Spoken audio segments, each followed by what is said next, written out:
untuk menyongsong Tuhan.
Ketika tiba waktu penyucian menurut hukum Musa, Maria dan Yusuf membawa Yesus ke Yerusalem untuk menyerahkan dia kepada Tuhan. Seperti ada tertulis dalam hukum Tuhan, semua anak laki-laki sulung harus dikuduskan bagi Allah. Juga mereka datang untuk mempersembahkan kurban menurut apa yang difirmankan dalam hukum Tuhan, yaitu sepasang burung terukur atau 2 ekor anak burung merpati. Di Yerusalem ada seorang bernama Simeon, yang seorang yang benar dan saleh, yang menantikan penghiburan bagi Israel. Roh Kudus ada di atasnya, dan kepadanya telah dinyatakan oleh Roh Kudus bahwa ia tidak akan mati sebelum melihat Mesias, yaitu Dia yang diurapi Tuhan. Atas dorongan Roh Kudus, Simeon datang ke bait Allah. Ketika Yesus anak itu dibawa masuk oleh orang tuanya untuk melakukan baginya apa yang ditentukan hukum Taurat, Simeon menyambut anak itu dan menatangnya sambil memuji Allah. Katanya, "Sekarang Tuhan, biarkanlah hamba-Mu ini pergi dalam damai sejahtera sesuai dengan firman-Mu, sebab mataku telah melihat keselamatan yang datang dari-Mu, yang telah Engkau sediakan di hadapan segala bangsa, yaitu cahaya yang menyatakan kehendak-Mu bagi bangsa-bangsa lain dan menjadi kemuliaan bagi umat-Mu Israel." Yusuf dan Maria amat heran akan segala sesuatu yang dikatakan tentang Yesus. Lalu Simeon memberkati mereka dan berkata kepada Maria ibu anak itu, "Sesungguhnya anak ini ditentukan untuk menjatuhkan dan membangkitkan banyak orang di Israel, serta untuk menjadi suatu tanda yang menimbulkan perbantahan, supaya menjadi nyata pikiran hati banyak orang. Tetapi kelak suatu pedang akan menembus jiwa." Pada waktu itu ada pula di Yerusalem seorang nabi perempuan, anak Fanuel dari suku Asyir, namanya Anna. Ia sudah sangat lanjut umurnya. Sesudah menikah, ia hidup 7 tahun bersama suaminya, dan sampai sekarang ia janda dan telah berumur 84 tahun. Ia tidak pernah meninggalkan bait Allah dan siang malam beribadah dengan berpuasa dan berdoa.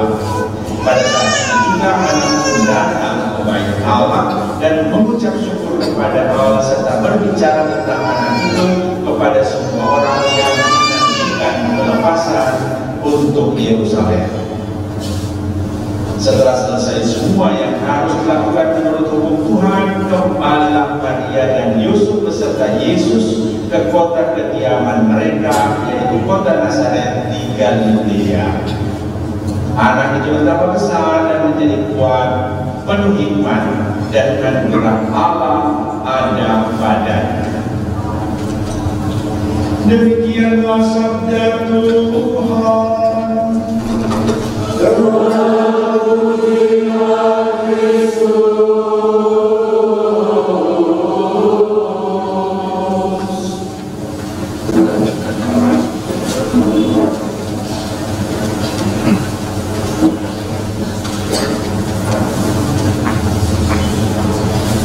Simeon menyambut anak itu dan menatangnya sambil memuji Allah. Saudara-saudara yang terkasih, selamat pesta Yesus dipersembahkan di Genisa. Dan lebih dari itu, sekedar merayakan pesta selamat menyambut Yesus seperti Simeon. Menyambut dan dengan sukacita menerima Yesus, bukan cuma di tangan, bukan cuma di sini, malah di sini. Sekali lagi, seperti Simeon menyambut, menatangnya dan dengan hati penuh sukacita menerima Dia dalam hidup kita. Itulah inti pesta hari ini. Macam-macam lambang tadi, ada lilin di depan, orang pegang. Dan sebenarnya bukan itu yang orang pegang. Yesus dalam dunia yang orang pegang, yang orang membawa, yang orang mau bilang, Yesus seperti engkau sekarang nyalakan. Seperti engkau sekarang menerangi, begitu terangi langkah hidup kami, dan seterusnya. Seperti Simeon ini. Kemarin saya tiba di sini. Kemarin jauh maksudnya. Kemarin beberapa hari lalu, pokoknya kemarin lewat. Datang, saya bilang kepada yang pakai dari mana, terminal dan lain-lain, sampai di youth center dikasih pakai sloyo, seringnya. Nah, saya di Santa Maria, Surabaya Lampung, ini ada pintu suci terbuka. Santo Paulus ada hati yang terbuka. Sekitar 2 tahun lalu, Pastor Theo 2 tahun lalu, hampir 2 tahun lalu juga Pastor Theo mengalaminya. Ada hati yang terbuka di Santo Paulus menyambut dia. Dan nanti sebentar besok usaha hati yang terbuka melepaskan dia dari kamu. Kalau tertutupnya supaya bisa lepaskan dia boleh terima dalam hati tetap tinggal. Nah, hari ini sebenarnya yang terpenting bukan Pastor Theo, bukan Pastor Chris, bukan Pastor Yanko, tapi Yesus yang orang mau menyatakan orang pernah terima dulu dalam pembaptisan, orang sudah terima dalam sakramen, orang terima dalam tubuh Kristus. Amin, saya menerima Engkau ya Tuhan. Tapi secara istimewa hari ini Yesus dipersembahkan di gereja. Orang membahas melalui Tuhan Yesus biasa kita terima dalam sakramen, tapi hari ini saya mau menyatakan dengan sungguh-sungguh saya menerima Engkau seperti Simeon menerima Engkau.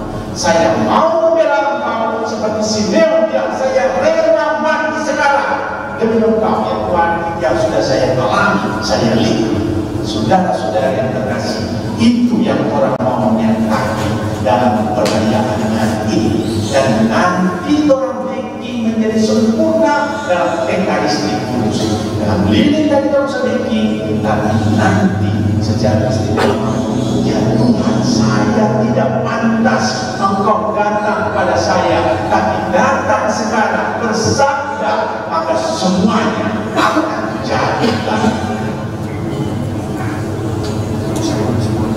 Amin, saudara-saudara. Kalau suara Yesus sudah selesai,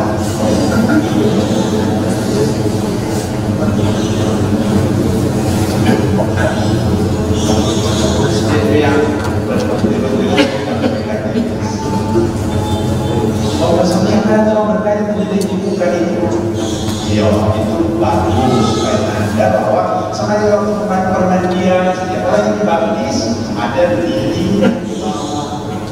Berikan baik-baik kesembilan atau baptisan, jagalah cahaya ini supaya tetap menyala sampai pada waktu kedatangan Tuhan.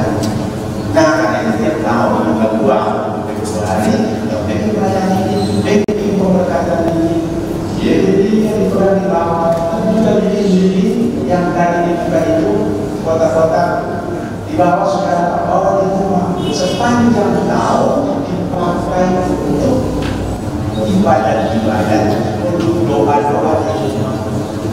Kalau tiba-tiba, jangan dikaitkan, kalau tiba-tiba gelap seperti yang Bunda Maria tidak jangan lupa ada lilin di rumah. Kapan ini berkait? Dua Februari. Maksudnya apa besar? Kiamat maksudnya. Kiamat karena Yesus datang. Jangan lupa di dalam rumah ada lilin. Maka itu bikin orang berkati hari itu. Maka saya dari yang belum sempat bertawa. Iya, itu maksudnya tradisi yang bagus dan menjaga tadi yang dipertahankan berabad-abad lamanya untuk menyatakan penerimaan kita seperti si Yohanes Yesus, tapi juga lewat tanda-tanda yang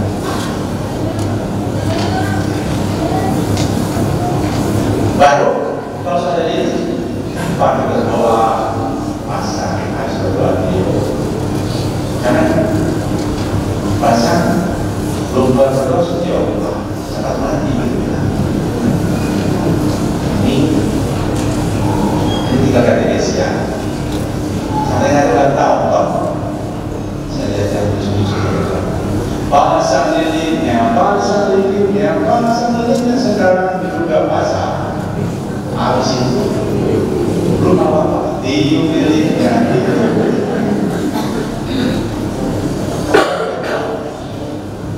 Apa kira-kira dijawab? Orang yang baru lahir sudah mati.